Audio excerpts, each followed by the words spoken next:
খুব কম পরিমাণ তেল মশলা দিয়ে আজ বানাবো চাউমিন।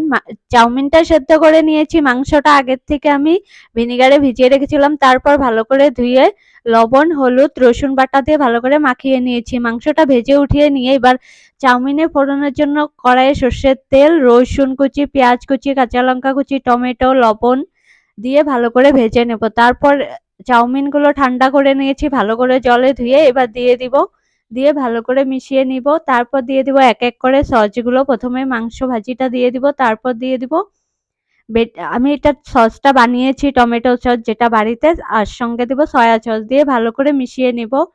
এবার 5 মিনিট 10 মিনিট ভালো করে ভেজে নিয়ে নামিয়ে নিলেই কিন্তু হয়ে যাবে চাউমিন।